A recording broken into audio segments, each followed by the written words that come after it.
So, hi everyone! So, ito na yung sinasabi ko po sa inyo na technique na kapag gagawin nyo kapag inaatake kayo ng anxiety nyo. Sana makatulong. Kasi, pag hindi ka naggagamot, minsan kasi parang nakakatulong yung mga technique ba na matututunan natin. Tapos, at least kahit saan kayo, magagamit nyo to, yung technique na ibibigay ko sa inyo. Kahit saan kayo maaatakihin ng anxiety nyo, pwede nyo tong gamitin. Pwede na ginagamit nyo tong technique na to na hindi naman alam ng tao na ginagamit mo or mapapansin nila na inaatake ka ng anxiety mo. Kasi parang sa'yo lang naman to. So, first of all, kapag once na inatake na kayo ng anxiety nyo, ang gagawin nyo is, ifo-focus nyo yung mata nyo sa mga bagay na nakapaligid sa inyo. I-focus nyo yung attention nyo sa bagay na yon na first na makita mo na parang interesado yung mata mo, yung utak mo sa bagay na yon.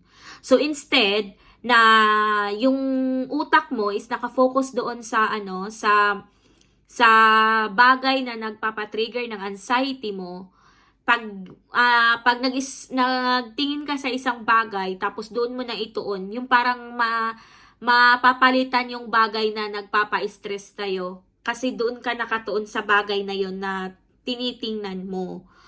So second, ang gagawin mo, i-try nyo din po na kunyari, may mga bagay na nakapaligid sa inyo, i-try nyo yung hawakan. Hawakan nyo yung bagay na yon na parang feeling mo interesado ka sa bagay na yon. Tapos, ramdamin mo siya kung matigas ba siya, malambot ba siya,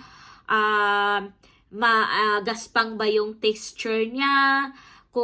Alam mo yon yung parang imaginein mo lang siya. Imaginein mo lang siya na kunyari, ito baso na to. Malamig siya. Tapos parang siya, yung parang yung mabasagin siya. Tapos alam mo yun, parang iisipin mo siya kung anong klase siyang baso, parang ganun, para yung utak nyo is na siya, yung parang nadidistract. Then, second, ang gagawin nyo is, yung yung amoy, yun, amoy na kunyari, eto, may kape to so, parang isisingutin nyo to, amoy kape siya, tapos yung, imagine mo, anong klaseng kape ba to? Ano ba siya? Ano bang nakalagay dito? May ba to? May coffee mate ba to? Yung parang ganon, para, siya, yung parang i-distract nyo yung sarili nyo. Kasi pag nakafocus kayo doon sa kunyari nag-trigger ka. For example, sumakay ka ng jeep. Ngayon, nagtitrigger ka sa bagay na iniisip mo, hala, baka mabangga to, tapos ganito mangyari sa akin, mamamatay ako, mababalian ako, yung parang ganun. 'Di ba? Di, syempre hindi ka na makahinga nun. O, sa akin kasi, pagka inaatake ko, hindi ako makahinga. Tapos nang lalamig yung mga kamay ko, tapos parang nanunuyo yung lalamunan ko, yung bibig ko. Ganun kasi ako pag inaatake na ako ng anxiety. Tapos yung utak ko is na siya, kung ano-ano na yung mga pinag-iisip. So, instead na yun yung iisipin natin, i-try natin ibaling sa mga bagay-bagay para hindi tayo ma-focus doon sa iniisip natin. Kasi, the more na na-focus tayo sa iniisip natin na negative, the more na yung stress natin is tuloy-tuloy siya. Kasi, hindi natin inaagapan, hindi natin nililibang sa ibang bagay. So, ang nangyayari doon is, panay siya sa'yo, yung inaatake ka ng inaatake, palala siya ng palala, parang siya kasi hindi mo siya hindi mo siya ini-interrupt sa utak mo pinofocus mo talaga yung sarili mo sa bagay na yun So, yung mga technique na yun is, 'di ba, for example, may bagay ka na nahawakan, tapos iisipin mo to, ayan, katulad baso na yan, parang dito mo ituon yung pansin mo. So, parang nawawala sa isip mo yung, ay, mababangga tong jeep na to, ay, maano tong jeep na to, baka mamaya maputulan ako. Nakafocus ka sa bagay na hinawakan mo. Pag feel mo siya, 'di ba? Parang, oo, matigas to, tapos ganun to siya, mabango yung coffee na na nakalagay, ang bango, ganun. na-i-interrupt yung utak mo, ano siya, nagsisegue siya sa bagay na negative thoughts mo. So, tapos, i-try nyo rin, kunyari, ayan, naka-ano na kayo, inatake na kayo. Tapos, i-try nyo ipikit yung mata nyo.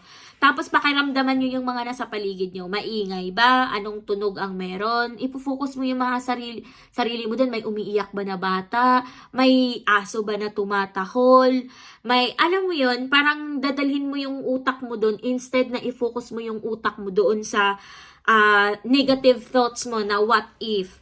Tapos, pero ako kasi, hindi masyadong gumagana sa akin yung technique na pinipikit yung mata tapos yung parang nagtitink ako. Kasi, minsan talaga, pumapasok yun na ini-interrupt talaga niya yung very powerful talaga yung utak minsan talaga. Tinatalo ako sa ganong technique eh.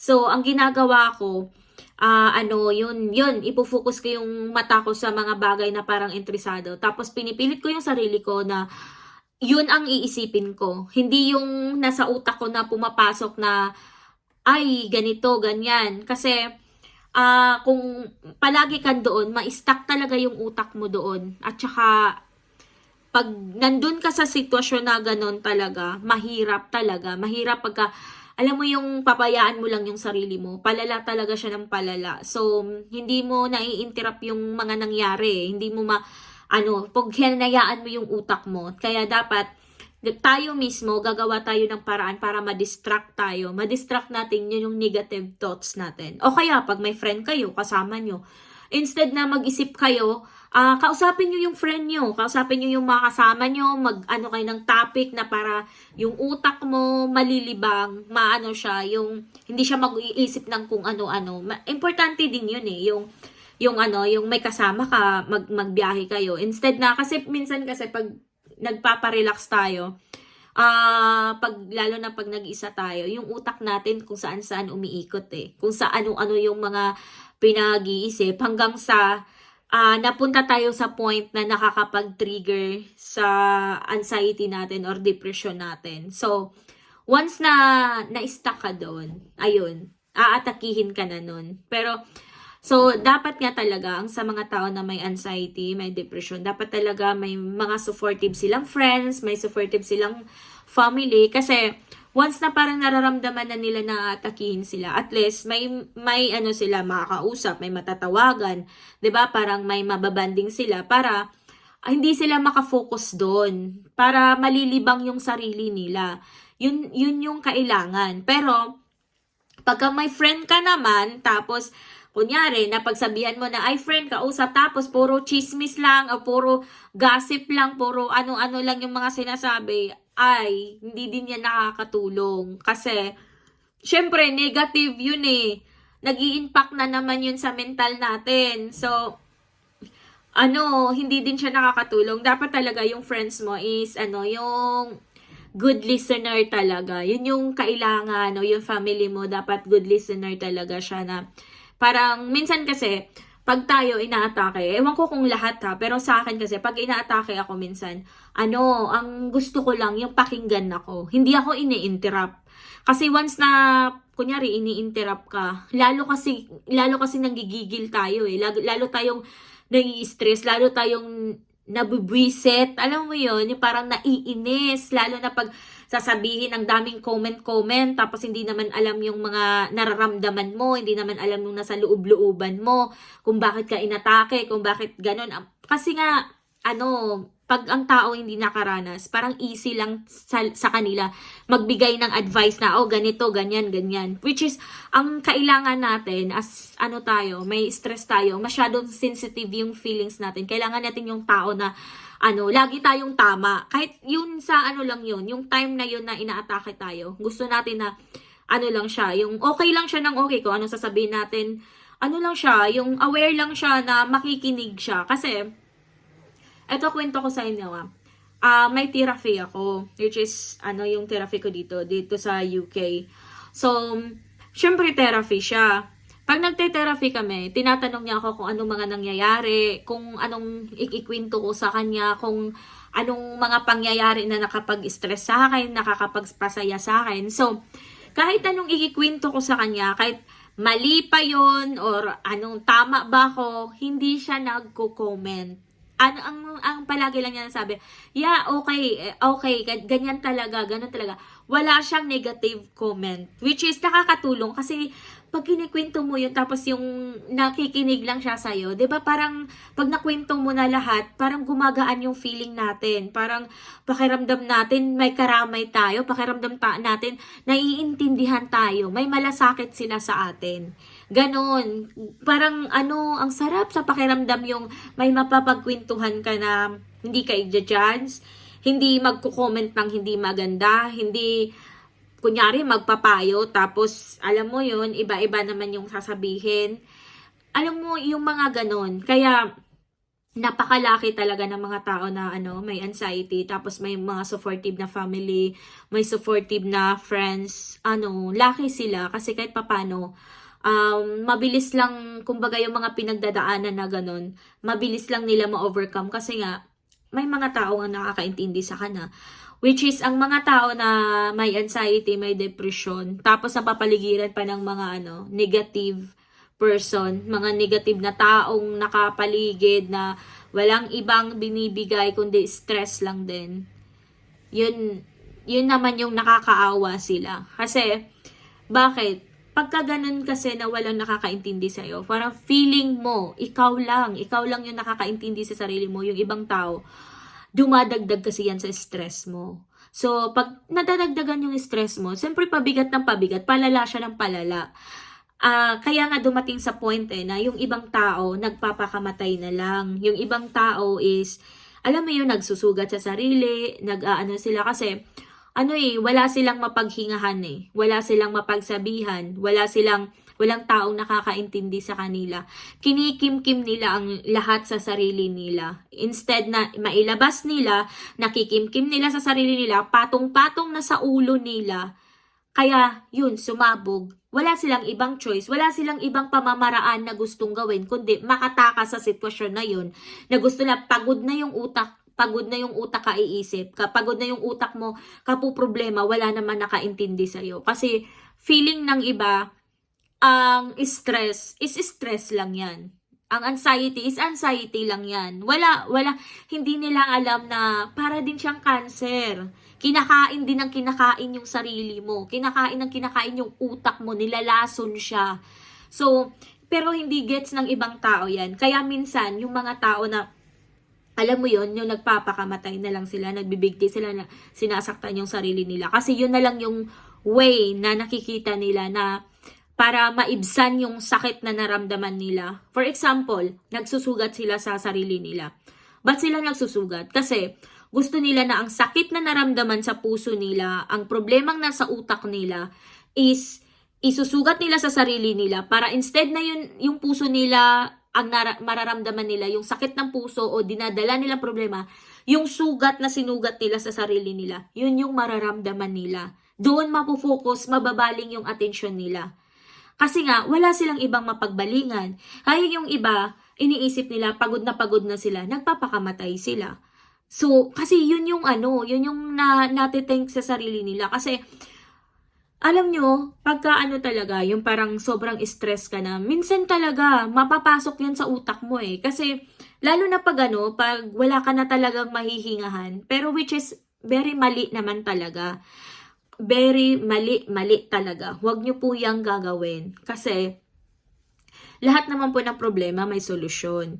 Alam ko po yung mga pakiramdam nyo na ganon. Kasi, ako dati, ganun talaga ako ka-stress. As in, parang gusto ko nang matapos ang lahat. Parang, nagawa ko rin din yun. Magsugat-sugat sa sarili ko. Which is, ayan, may mga bakat-bakat pa ako dito. Kaya nga po, nasasabi ko na ganun yung pakiramdam. Kasi nga po, naranasan ko yun, ginagawa ko yun. Kaya alam ko po yung mga pakiramdam ng tao na bakit nila nagawa, bakit naiisip nila yung mga ganun. Kasi puno na tayo. Yung mga katulad ko na may depression, tapos parang walang nakaalalay, walang nakakaintindi.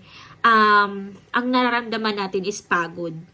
Pagod talaga. As in, na parang dinadala ka na ng ng stress mo sa pinakataas na makapagdesisyon ka na dapat gusto ko na magpakamatay para makapagpahinga na ako. Kasi wala namang nakakaintindi sa akin. Kasi wala namang may paki, 'di ba? Yun. Pero which is mali po talaga 'yon. Hindi po tayo dapat mag-isip ng ganun. Kung nararamdaman man natin ng ibang tao walang paki sa atin, kung nararamdaman man natin na wala tayong kakampi, magdasal lang po tayo. Yun lang po talaga. Kasi minsan talaga kahit alam mo si Lord hindi natin nakikita, 'di ba? Hindi natin siya nakikita. Pero minsan kahit hindi mo siya nakikita, tatawagin mo lang siya, parang kakausapin mo siya na nandyan sa front mo, kakausapin mo siya na lahat ng hinanakit mo, lahat ng nararamdaman mo sa sarili mo, isasabi mo sa kanya, gumagaan yung pakiramdam mo. Kahit, alam mo yun, para ka rin niyaya ka, parang andyan din siya nakikiramay. Hindi mo nga lang siya nakikita. Pero, parang yung yung spirit niya, para kang parang nandyan din siya. Parang, hindi lang siya sumasagot, hindi kasi katulad sa tao, 'di ba? Yung, siyempre, pag kinakausap mo yung tao, sumasagot, oo, ganun. Hindi nga lang siya sumasagot, pero, subukan nyo, ganun ang gagawin nyo, gumagaan talaga yung pakiramdam nyo, as in, na parang, ang importante lang naman sa atin is may mahingahan eh.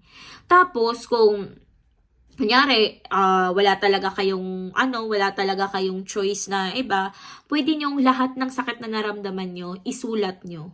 Tapos, sunugin nyo pagkatapos. Kunyari, ang sama-sama ng loob mo ngayong araw na to kasi ganito, pinagalitan ka ng nanay mo, binrek ka ng jowa mo, yung asawa mo ng lalaki, yung asawa mo ng bababae, ganon. O isulat mo yon, isulat mo sa papel yon, sabihin mo, lahat na ng masasakit na salita, lahat ng gusto mong isulat, lahat ng gusto mong sabihin sa kanya na di mo masabi kasi di mo na rin alam kung nasaan siya, doon mo isulat sa papel. Doon mo siya isulat lahat-lahat ng hinanakit mo. Tapos pagkatapos noon, sunugin mo. Yun. Parang, alam mo yun, kahit doon man lang mailabas mo lahat-lahat ng mga galit mo. Kung wala ka talagang taong mahingahan, kung wala kang pamilya na as in makakaintindi sa'yo. Kasi, sinabi ko nga, hindi katulad natin yung culture ng mga Pinoy, hindi tayo ganun kalambing sa pamilya. Yung kadalasan sa atin, hindi natin sinasabi sa pamilya natin kasi ayaw nating ma-judge. Minsan din, gusto nating sabihin, pero wala silang pake, 'di ba?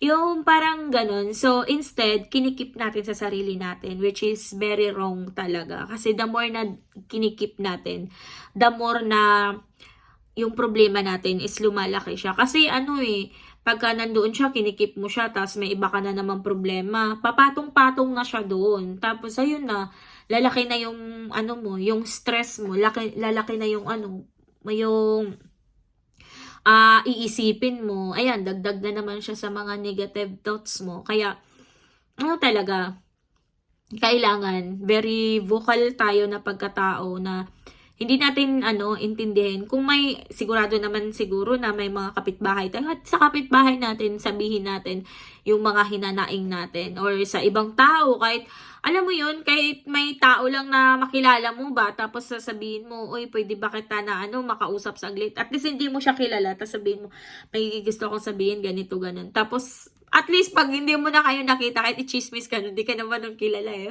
May mga tao naman din na yung parang willing din na yung willing na makinig, yung parang gano'n na, parang mahingahan mo lang talaga. Tapos, kasi yun talaga yung pinaka-importante. Huwag nating hayaan na lamunin tayo ng stress. Huwag nating hayaan yung sarili natin na daigin tayo. Kasi tayo yung nagdadala sa kanya sa utak natin eh. So, tayo din ang may kakayahang palabasin siya sa utak natin. Which is, siya, kailangan natin talaga pag-aralan, parang, parang gamot. Tayo yung gagamot sa sarili natin, Kailangan natin pag-aaralan kung paano natin siya tanggalin. Paano natin siya labanan. Ganon. So, pumasok siya sa sarili natin kasi hinayaan natin. Kaya, dapat matuto din tayong magpalabas sa kanya, sa utak natin. Yun yung very important. So, sa mga tao na parang sobra na yung stress, sobra na yung kung ano-ano na lang naiisip nyo, try nyo lang na gawin yung sinasabi ko. Try nyo, huwag kayong magpapadaig sa stress kasi ang stress talaga is very cancer talaga siya sa sarili natin. Very toxic talaga siya sa katawan natin na dapat talaga maalis natin. Although lahat naman tayo may stress sa buhay, pero sa mga tao kasi may kaso na ng anxiety, depression is yun na talaga, malala na talaga. Kumbaga, yung mga tao na yun, para na siyang sasakyan. Nawawalan na siya ng control. So, alam mo na kung pag ang sasakyan nawawalan ng control, nawawalan ng brake, asan napupuntan? Bumabangga. 'Di ba? Nadidisgrasya. So, ganun ang tao. Kapag once na nawala ng control tayo sa sarili natin, pupunta tayo sa sa mga hindi magagandang gawain, hindi magagandang thoughts. Kasi nga, hinahayaan natin. So, bago tayo sasabak, kumbaga sasabak tayo sa daan or saan, make sure natin na heal yung sarili natin, na may ano tayo, may dala tayo, may baon tayo na may baon tayo na lakas ng loob para labanan yung mga anxiety at depression na yan. Kasi ako dati talaga hindi ko alam pagka may problema ako talaga, lalo na pag about sa family, kasi yun yung yun yung very talaga sa akin, yung very sakit ba siya ba sa akin na pagdating sa pamilya. Mahilig kasi ako talaga mag-isip, tapos wala akong napapagsabihan kasi minsan nahihiya ako, tsaka hindi ko naman talaga sasabihin sa pamilya ko kasi bakit? Minsan kasi sila din yung nagja-judge sa'yo, tapos nagsasabi ng mga kung ano-ano, kasi di ka na, kasi nagbibisyo ka, kasi ganito ka kasi ganun ka. Tapos, mabibisit ka lalo kasi hindi naman totoo. Hindi naman talaga yung pinagmulan din ng stress mo. Hindi nila maintindihan yun eh. So, instead, kaya nagkaka-stress ako kasi, ang nangyari kasi noon is, naiwan ako sa probinsya namin. Tapos, yung nanay ko is pumunta sa Maynila. Ako lang laging naiiwan sa bahay namin. So, yung bahay namin is malayo din sa mga kapitbahay. Tapos, bata pa ako noon eh. Mga 11 lang ata ako noon.